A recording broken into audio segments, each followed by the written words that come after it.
बेटे बहू द्वारा तिरस्कृत बूढ़े पिता ने अपनी करोड़ों की संपत्ति की नौकर के नाम, तो बेटे बहू के होश उड़ गए। पूरे गांव जवार के बाबू साहब यानी कि बाबू जगदीश नारायण श्रीवास्तव, रिटायर्ड जिला जज, आज निरुपाय और असहाय गांव की सबसे बड़ी हवेली के एक बड़े कमरे में चारपाई पर पड़े हुए थे। आरामदेह बिस्तर होते हुए भी उन्हें चारपाई पर लिटाया जाता था। यह उनका दुर्भाग्य नहीं तो और क्या था। उनकी आंखों के कोरों में आंसू बिंदु झलक रहे थे। वे वहीं अटके रहते। हर रोज ऐसा होता जब रामचंद्र उन्हें नहला धुलाकर साफ कपड़े पहनाकर अपने हाथों से उन्हें खाना खिलाकर अपने घर के काम निपटाने चला जाता है। बाबू साहब के आंसू पोंछने वाला उनका अपना कोई नहीं था। उनके आसपास जब तक सेवा में रहते थे सब कुछ था उनके पास, संपन्नता, वैभव, सफल दाम्पत्य जीवन, सुखी और व्यवस्थित बच्चे। 2 ही लड़के थे उनके। बड़ा लड़का उनकी तरह ही प्रादेशिक न्यायिक सेवा में भर्ती होकर मजिस्ट्रेट हो गया था और आजकल मिर्जापुर में तैनात था। छोटे लड़के ने सिविल सेवा की तैयारी की और भारतीय राजस्व सेवा में नियुक्त होकर आजकल मुंबई में सीमा शुल्क विभाग में बतौर डिप्टी कलेक्टर लगा हुआ था। दोनों के बीवी बच्चे उनके साथ ही रहते थे। वह बलिया से रिटायर हुए तो बच्चों ने कहा जरूर था कि बारी बारी से उनके साथ रहें, परंतु उनका दिल ना माना। 2 लड़कों के बीच में बटकर कैसे रहते। एक प्रादेशिक सेवा में था तो दूसरा केंद्र सरकार में। कोई मेल मिलाप नहीं था।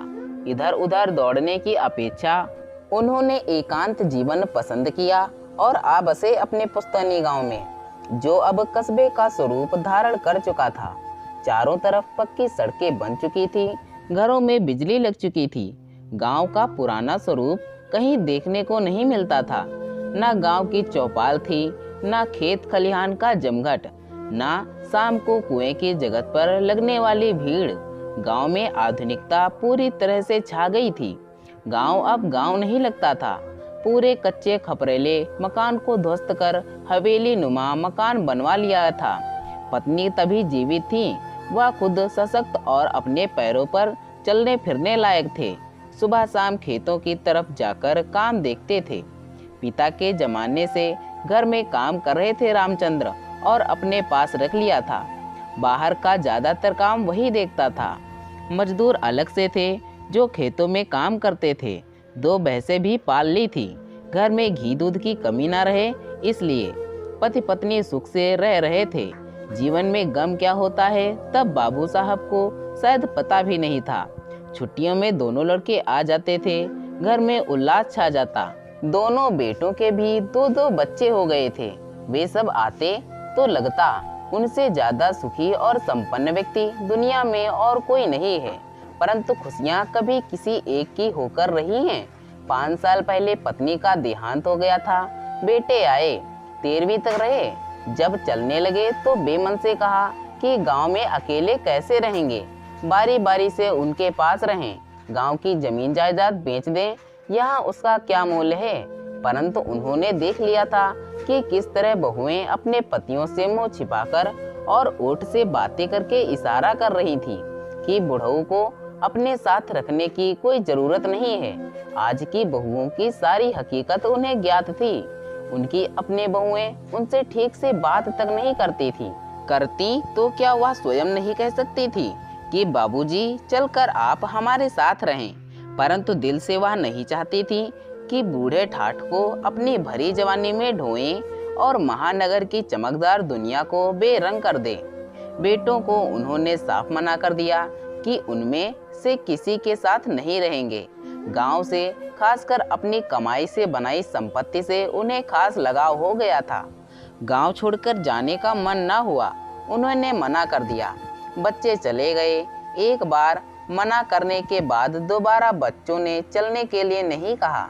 सोचते होंगे कहीं मान न जाएं, परंतु क्या इतने बुद्धिहीन और असक्त हैं कि दूसरों पर बोझ बनकर जीवन व्यतीत करें। चाहे उनके अपने लड़के ही क्यों ना हों, वह स्वाभिमानी व्यक्ति थे। जीवन में किसी के सामने झुकना नहीं सीखा था। कभी किसी के दबाव में नहीं आए। आज बेटों के सामने क्यों झुकते। घर में वह और रामचंद्र रह गए। रामचंद्र की बीवी आकर खाना बना जाती। जब तक वह बिस्तर पर ना जाते, रामचंद्र अपने घर ना जाता। पूर्ण निष्ठा के साथ देर रात तक उनकी सेवा में जुटा रहता। दिन भर खेतों में मजदूरों के साथ काम करता, फिर आकर घर के काम निपटाता, भैंसों को चारा पानी कराता। हालांकि उसकी बीवी भी घर के कामों में उसकी मदद करती थी, परंतु उसका ज़्यादातर काम रसोई तक ही सीमित रहता था। बाहर के काम रामचंद्र खुद ही निपटा लेता। यहाँ तक तो सब ठीक था। बाबू साहब को मधुमेह की बीमारी थी, उसकी दवाइयाँ लेते रहते थे, परंतु अचानक न जाने क्या हुआ कि उनके हाथों और पाँव में अक्सर दर्द रहने लगा। घुटनों तक पैर जकड़ जाते और हाथों की उंगलियां कड़ी हो जाती, मुट्ठी तक ना बांध पाते। सुबह नींद खुलने पर बिस्तर से तुरंत नहीं उठ पाते थे, सारा शरीर जकड़ सा जाता। आध पौन घंटे तक इधर उधर करवट बदलते, तब कहीं जाकर बिस्तर से उठने लायक हो पाते। उन्होंने पहले आसपास ही झटपट इलाज करवाया, कोई फायदा नहीं हुआ तो जिला अस्पताल जाकर चेकअप करवाया। डॉक्टरों ने बताया कि नसों के टिश्यूज मरते जा रहे हैं। नियमित टहलना, व्यायाम करना, कुछ चीज़ों से परहेज करना और नियमित दवाइयाँ खाने से फायदा हो सकता है। कोई गारंटी नहीं थी, फिर भी डॉक्टरों का कहना तो मानना ही था। जब जिला अस्पताल में भर्ती थे तो दोनों बेटों एक एक करके आए और डॉक्टर से परामर्श करके तथा रामचंद्र को हिदायतें देकर चले गए। किसी ने छुट्टी लेकर उनके पास रहना जरूरी नहीं समझा। उनकी बीवियां तो आई भी नहीं। बताया गया कि बच्चों की परीक्षाएं सर पर थीं, उनकी पढ़ाई का हर्जा होता, इसलिए नहीं आई। उन्हें सुनकर धक्का सा लगा। क्या बुढ़ापे में अपने सगे ऐसे ही हो जाते हैं? वे जवान हैं, अतएव उन्हें बुढ़ापा क्या होता है इसका एहसास नहीं है, या वह समझने की कोशिश नहीं करते हैं कि बूढ़े लोगों की क्या परेशानियां होती हैं और उन्हें कैसे दूर किया जाए। कुछ दिन अस्पताल में भर्ती रहकर वह गांव आ गए। इलाज चल ही रहा था, परंतु कोई फायदा होता नजर नहीं आ रहा था। उनके पैर धीरे धीरे सुन्न और अशक्त होते जा रहे थे। रामचंद्र उन्हें पकड़कर उठाता, तभी बिस्तर से उठकर बैठ पाते। चलना फिरना दूभर होने लगा। उन्होंने बड़े बेटे को लिखा कि वहीं आकर उनको लखनऊ के KGMC या संजय गांधी इंस्टीट्यूट में दिखा दे। बड़ा लड़का आया तो जरूर और उन्हें KGMC में भर्ती भी करवा गया, परंतु उसके बाद कुछ नहीं। भर्ती करवाकर चला गया। रामचंद्र को बोल गया कि जब तक इलाज चले वहीं रहे। उसकी बीवी को भी लखनऊ में छोड़ दिया। बेचारे गरीब अनपढ़ आदमी, किस तरह उन्होंने बाबू साहब की देखभाल की और कितने प्रकार के कष्ट उन दोनों ने खुद सहे, उनके सिवा भगवान भी ना जानता होगा। बाबू साहब तो खैर निसहाय ही थे, वह कुछ कहने या करने की स्थिति में ही नहीं थे। रामचंद्र उनके लिए भगवान था। रामचंद्र अपनी बीवी के साथ तन मन से बाबू साहब की सेवा में लगा रहा। धन तो बाबू साहब लगा ही रहे थे, उसकी कमी उनके पास नहीं थी, परंतु ना जाने उनके मन में कैसी निराशा घर कर गई थी कि किसी इलाज का उन पर असर ही नहीं हो रहा था। अपनों के होते हुए भी उनका अपने पास ना होने का एहसास उन्हें अंदर तक सड़ा रहा था। वह दुख उनके इलाज में बाधक था और डॉक्टरों की लाख कोशिशों के बावजूद वह ठीक ना हो सके और लखनऊ से वह अपाहिज होकर ही गांव लौटे। अब स्थिति यह हो गई थी कि बाबू साहब चारपाई से उठने में भी अशक्त हो गए थे, अपने आप उठ भी ना पाते थे। रामचंद्र अभी अधेड़ था, शरीर से बलवान तो था ही, अपने बूते पर उन्हें उठाकर बिठा देता था तो वह तकिए के सहारे या बिस्तर पर पैर लटकाकर बैठे रहते। एक दिन नौबत ये आ गई कि वह पाखाने में बैठने में भी अशक्त हो गए। उन्हें बिस्तर पर उठाकर चारपाई पर डालना पड़ा। बीचों बीच चारपाई के बान एक गोल हिस्सा काट दिया गया, नीचे एक बड़ा बर्तन रख दिया गया ताकि बाबू साहब उस पर मलमूत्र त्याग कर सकें। रामचंद्र भी जीवट का आदमी था, जाति का लोध, परंतु कोई घिन व अनिच्छा नहीं। पूरी लगन, निष्ठा और निस्वार्थ भाव से उनका मलमूत्र उठाकर बाहर फेंकने जाता। बाबू साहब ने उसे कई बार मना किया कि खुद वह यह काम ना किया करे। गांव में मेहतारों की कमी नहीं थी, कई घर थे, उनके बुलाने पर सभी दौड़े चले आते। रामचंद्र से कहा कि वह कोई मेहतर बुला लिया करे जो सुबह शाम आकर गंदगी साफ कर दिया करेगा। परंतु रामचंद्र, चाहे उसकी डिठाई कह लें, ने बाबू साहब की बातों को अनसुना कर दिया और खुद ही उनका मलमूत्र साफ करता रहा। उन्हें नहलाता धुलाता और साफ सुथरे कपड़े पहनाता। उसकी बीबी उनके गंदे कपड़े धोती, उनके लिए खाना बनाती। रामचंद्र खुद स्नान करने के बाद उन्हें अपने हाथों से खाना खिलाता। अपने सगे बहू बेटे क्या उनकी इस तरह सेवा करते? शायद नहीं, कर भी नहीं सकते थे। वह मन ही मन सोचते। बाबू साहब उदास मन लेटे लेटे जीवन की सार्थकता पर विचार करते। मनुष्य क्यों लंबे जीवन की आकांक्षा करता है? क्यों वह केवल बेटों की कामना करता है? लंबा जीवन क्या सचमुच सुखदायक होता है? बेटे क्या सचमुच मनुष्य को कोई सुख प्रदान करते हैं? उनके अपने बेटे अपने जीवन में व्यस्त और सुखी हैं। अपने जन्मदाता की तरफ से निर्लिप्त होकर अपना जीवन व्यतीत कर रहे हैं, जैसे अपने पिता से उन्हें कुछ लेना देना नहीं है। और एक तरफ रामचंद्र है, उसकी बीवी है। उन दोनों से उसका क्या रिश्ता है? उन्हें नौकर के तौर पर ही तो रखा था उन्होंने, पर क्या वह नौकर से बढ़कर नहीं है? वह तो उनके अपने सगे बेटों से भी बढ़कर है। बेटे बहू अगर साथ होते तब भी उनका मलमूत्र नहीं छूते, पास तक न फटकते। तब क्या रामचंद्र उनके लिए भगवान स्वरूप नहीं है? जब से वह पूरी तरह आसक्त हुए हैं, रामचंद्र अपने घर नहीं जाता। अपनी बीबी के साथ बाबू साहब के मकान भी रहता है। उन्होंने ही उसे कहा था, रात बिरात पता नहीं कब क्या जरूरत पड़ जाए। वह भी मान गया। घर में उसके बच्चे अपनी दादी के साथ रहते थे। दोनों पति पत्नी दिन रात बाबू साहब की सेवा में लगे रहते थे।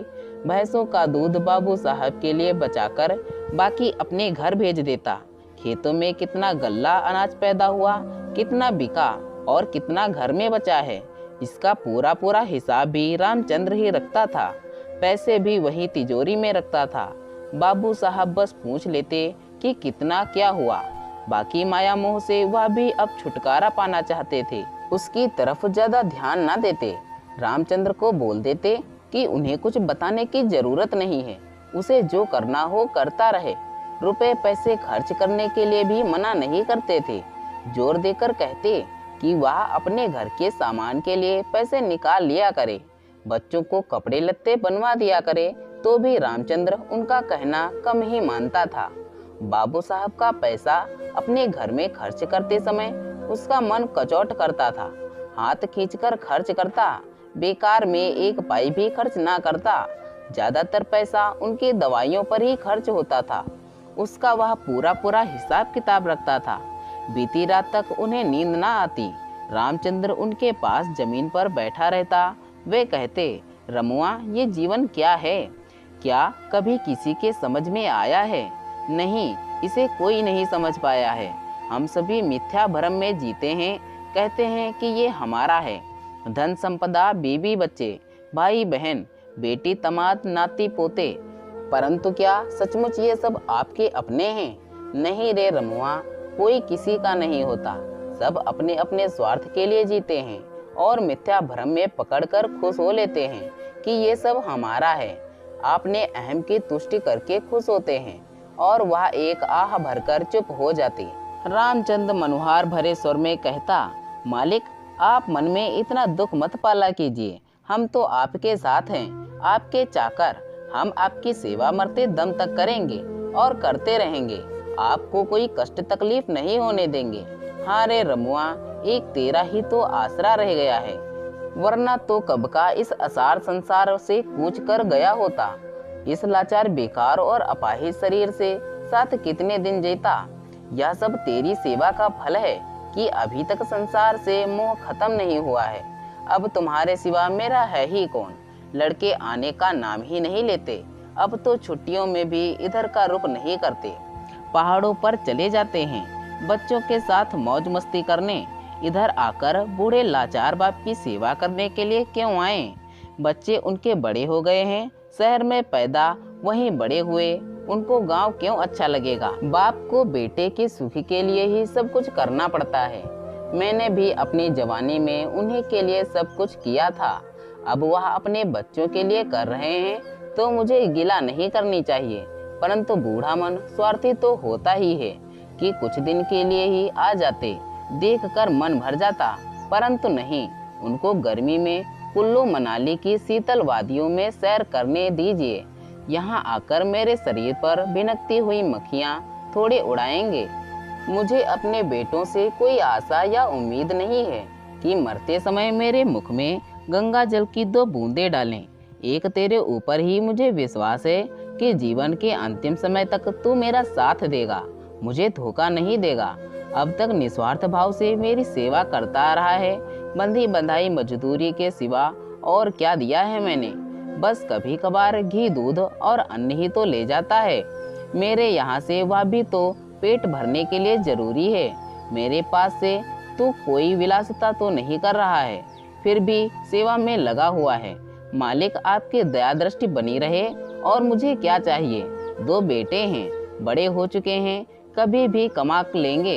एक बेटी है, उसकी शादी कर दूंगा, वह भी अपने घर की हो जाएगी। रहा मैं और मेरी पत्नी, तो अभी आपकी छत्र छाया में गुजर बसर हो ही रही है।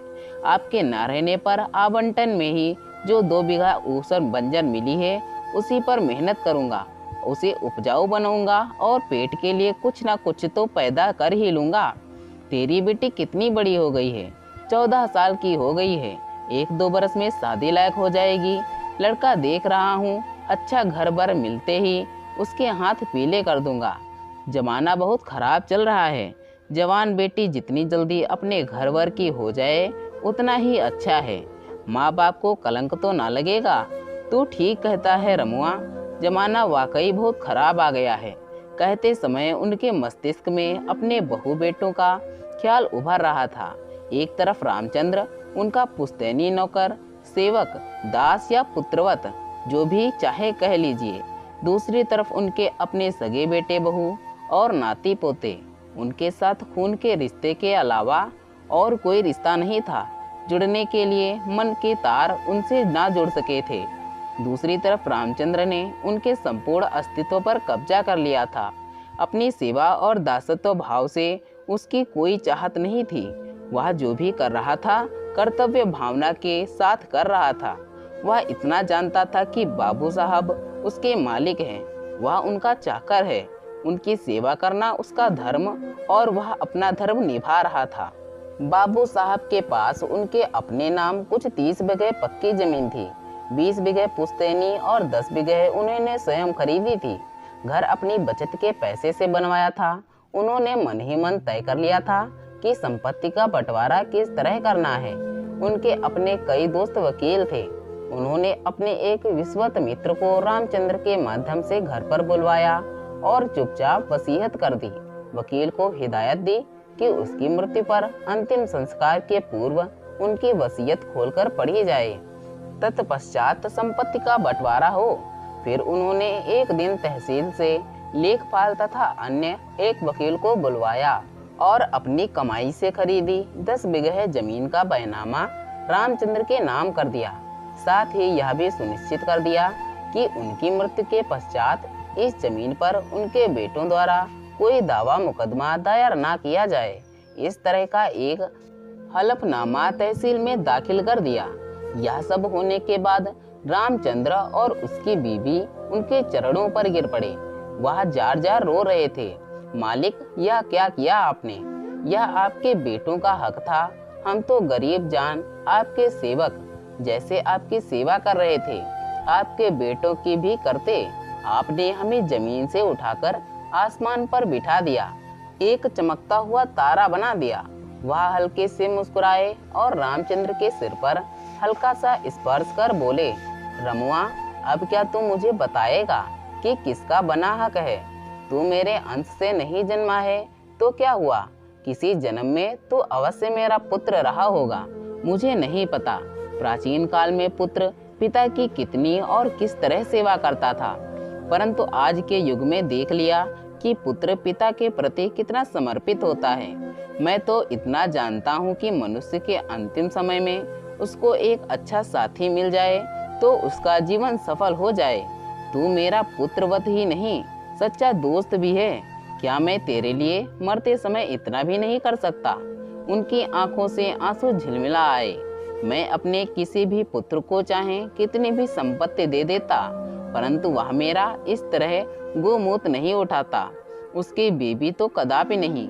मेरी देखभाल के लिए कोई नौकर जरूर रख देते, परंतु वह नौकर भी इतनी मेरी सेवा ना करता जितनी तूने की है। मैं तुझे कोई प्रतिदान नहीं दे रहा, तेरी सेवा तो अमूल्य है, उसका मूल्य तो भगवान भी नहीं आंक सकता। बस तेरे परिवार के भविष्य के लिए कुछ करके मरते वक्त मुझे मानसिक शांति प्राप्त हो सकेगी। वह आंखें बंद करके चुप हो गए। मनुष्य का अंत समय आता है तो बचपन से लेकर जवानी और बुढ़ापे तक के सुखमय चित्र उसके दिलो दिमाग में छा जाते हैं और वह एक एक कर बाइस्कोप की तरह गुजरते जाते हैं। वह उनमें खो जाते हैं और कुछ क्षण तक असंभावी मृत्यु की पीड़ा से मुक्ति पा लेता है। बुढ़ापे की अपंगता को छोड़कर उन्हें नहीं लगता कि कभी किसी दुख से उनका आमना सामना हुआ हो। पिता संपन्न किसान थे, साथ ही साथ उस जमाने के पटवारी भी थे। 2 बहनों के बीच अकेले भाई थे।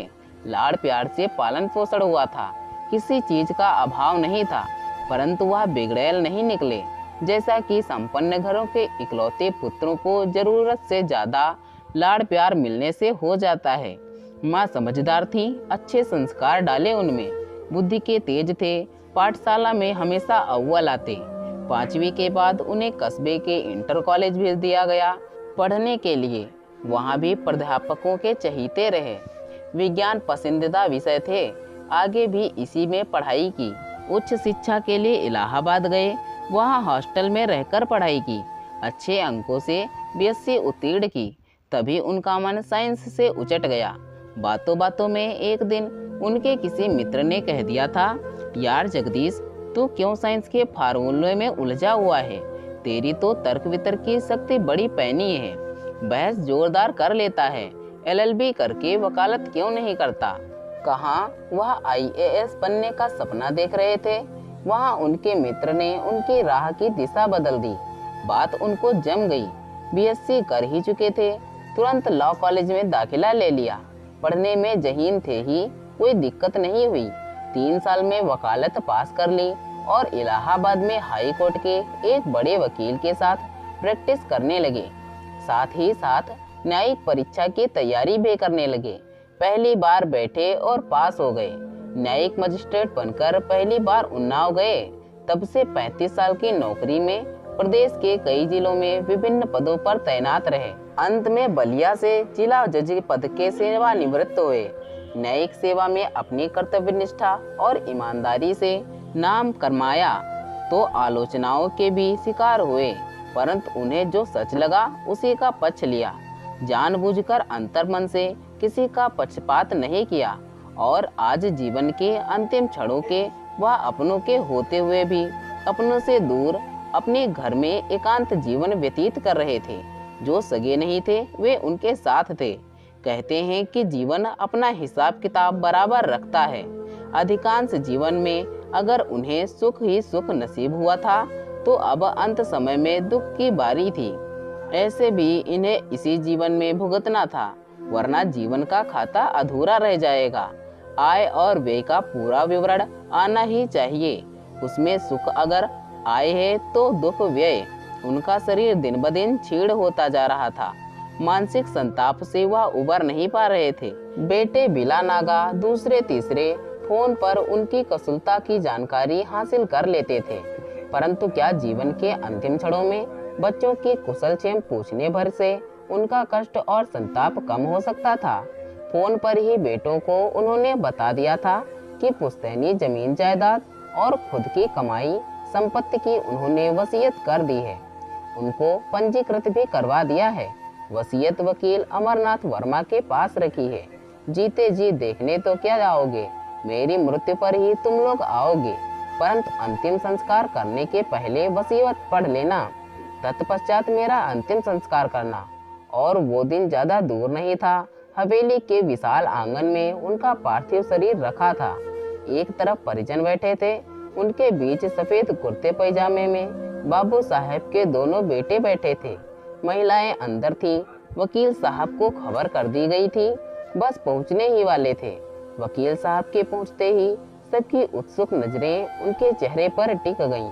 उन्होंने बारी बारी से सबको देखा। एक कोने में दीनहीन रामचंद्र बैठा था। केवल उसकी आंखों में आंसू थे, परंतु वह रो नहीं सकता था। इतने लोगों के बीच में जब सभी धीर गंभीर मुद्रा अपनाए हुए थे, तब क्या उसका रोना किसी को अच्छा लगता। वकील साहब ने अपने ब्रीफकेस से एक फाइल निकाली और उसे खोलकर पहले बाबू साहब के दोनों बेटों की तरफ देखा, फिर रामचंद्र को अपने पास बुला दिया। गंभीर वाणी से बोले, मैं वसीयत पढ़ने जा रहा हूँ, आप तीनों लोग उसे ध्यान से सुनना, क्योंकि यह केवल आप ही तीनों लोगों से संबंधित है। फिर उन्होंने वसीयत पढ़नी प्रारंभ की। मैं जगदीश नारायण श्रीवास्तव, निवास ग्राम व पोस्ट हरचंद, जिला रायबरेली, अपने पूरे होशो हवास और संज्ञान में शपथ पूर्वक अपनी संपत्ति की निम्नलिखित वसीयत करता हूँ। भौरवा खेड़ा में स्थित 20 बीघा जमीन जो अलग अलग 4 चक्कों में है, मेरे दोनों पुत्रों के बीच बराबर बांट दी जाए। इसी तरह बैंक में जमा धनराशि के भी वह बराबर के हिस्सेदार होंगे। सोने चांदी के जेवरात इनकी दोनों बहुओं को बराबर सोना की मध्यता में अपनी कीमत आंक कर बांट दी जाए। रही 10 बीघा जमीन जो मैंने उनकी बचत और मेहनत की कमाई से खरीदी थी, उसका पैमाना मैं पहले ही अपने पुत्रवत सेवक रामचंद्र के नाम कर चुका हूँ। वह मेरा सगा बेटा नहीं है, परंतु मैं उसको अपने बेटों से भी बढ़कर मानता हूँ। संतान सुख क्या होता है, वह मैंने अपने दोनों पुत्रों के पालन पोषण में प्राप्त कर लिया है, परंतु जीवन के अंतिम समय में संतान आपको क्या सुख देती है, यह मुझे अपने पुत्रों से तो नहीं प्राप्त हो सका। वह सुख मुझे मिला तो केवल रामचंद्र से, उसकी पत्नी और बच्चों से। मेरी सेवा करते समय उनके मन में कभी यह लालसा नहीं रही होगी कि मजदूरी के अलावा उन्हें कुछ और प्राप्त होगा। बचपन में हम अपने बच्चों का मल मूत्र साफ करते हैं, हमें उससे घृणा नहीं होती, क्योंकि बच्चों को हम अपना अंश समझते हैं और यह समझते हैं कि वह हमारे बुढ़ापे की लाठी हैं। परंतु क्या सचमुच रामचंद्र के शरीर में मेरा खून नहीं है? वह मेरे घर परिवार का भी नहीं है तो बस मात्र एक नौकर, परंतु उसकी सेवा में नौकर भाव नहीं है, इससे कहीं कुछ ज्यादा है। वह मेरा गोमूत्र उठाता है, ऐसे जैसे अपने निर्बोध अबोध बच्चों का उठा रहा हो। कोई घृणा नहीं उपजती है उसके मन में। उसी पितृभाव से मुझे नहलाता धुलाता है, मुझे साफ कपड़े पहनाकर अपने हाथों से खाना खिलाता है। उसकी पत्नी मातृ भाव से खाना बनाती है। मेरी सेवा करने में उन्होंने कभी कोताही या उफ नहीं की, कभी थकान या ऊब का भाव परिलक्षित नहीं किया। यह सब कहते हुए क्या उनके मन में किसी प्रतिदान की आकांक्षा या लालसा रही होगी? कभी नहीं। इन दोनों ने तो मुझसे पूछे बिना कोई चीज इधर से उधर नहीं रखी। ऐसे स्वामी भक्त दीन रामचंद्र को मैं इससे ज्यादा दे भी क्या सकता था कि उनके बच्चों का भविष्य सुनिश्चित कर सकूं।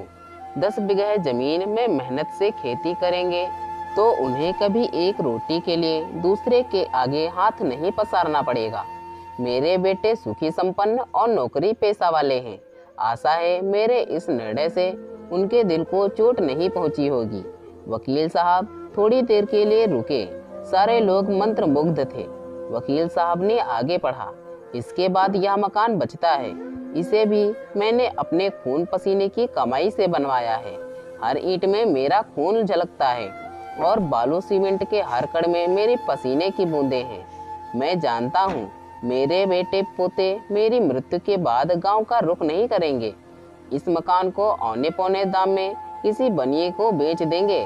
अतः यह मकान मैं रामचंद्र को दान करता हूँ। मेरी मृत्यु के बाद यह सपरिवार इस मकान को अपने रहने के लिए उपयोग करें। दोनों भैंसें भी उसी की होंगी तथा खेती में काम आने वाले सारे यंत्रों और औजारों को वह अपने उपयोग में ला सकेगा। सन्नाटा सन्नाटा, गहन सन्नाटा। लाखों की संपत्ति बाबू साहब एक नौकर को देकर चले गए। क्या उनके बेटे इस वसीयत को मानेंगे और यूं ही चुप बैठे रहेंगे? सबकी नजरें उनके बेटों की तरफ उठी। और एकटक उन्हें ही ताकने लगी। वह क्या प्रतिक्रिया प्रकट करेंगे। परिचित तथा परिजनों का विश्वास था कि अंतिम संस्कार से पहले ही कोई ना कोई हंगामा खड़ा हो जाएगा। उधर रामचंद्र जार जार रो रहा था। दोनों बेटों ने एक दूसरे की तरफ देखा। चंद क्षणों तक एक दूसरे से कुछ कानाफूसा की और फिर बड़े बेटे ने खड़े होकर कहा, हमें अपने पिताजी पर गर्व है। उन्हें जो कुछ किया बहुत अच्छा किया। हमें उससे कोई शिकायत नहीं है। सच तो यही है कि हम उनके पुत्र होते हुए भी उनकी कोई सेवा ना कर सके। उन्हें अकेला छोड़कर हम अपने बेबी बच्चों में मस्त रहे। वृद्धा आश्रम का अकेलापन और अपनों के पास न होने का बाबूजी का गम हम महसूस ना कर सके। उन्हें अकेले मरने के लिए छोड़ दिया, परंतु हम रामचंद्र को अपना बड़ा भाई मानते हुए उसे यह अधिकार देते हैं कि बाबूजी का अंतिम संस्कार भी उसी के हाथों संपन्न हो। इन्हीं हाथों ने बाबूजी की अंतिम दिनों में सेवा की है। यही उनका असली पुत्र है और उसे यह अधिकार मिलना ही चाहिए। सबकी नज़रों में रामचंद्र के लिए अथाह आदर और सम्मान था। तो दोस्तों, यह थी हमारी आज की कहानी। अगर यह कहानी आपको पसंद आई है तो कृपया इसे लाइक करें और कहानी पर अपनी राय देने के लिए इसमें कमेंट करें। दोस्तों, ऐसी ही और कहानियाँ सुनने के लिए और या फिर आप हमारे चैनल पर नए हैं तो कृपया हमारे चैनल को सब्सक्राइब करें और दोस्तों बेल नोटिफिकेशन को ऑन करना ना भूलें, जिससे हमारी कहानियाँ आप तक सबसे पहले पहुँचती रहें। धन्यवाद दोस्तों। Thanks for watching this video.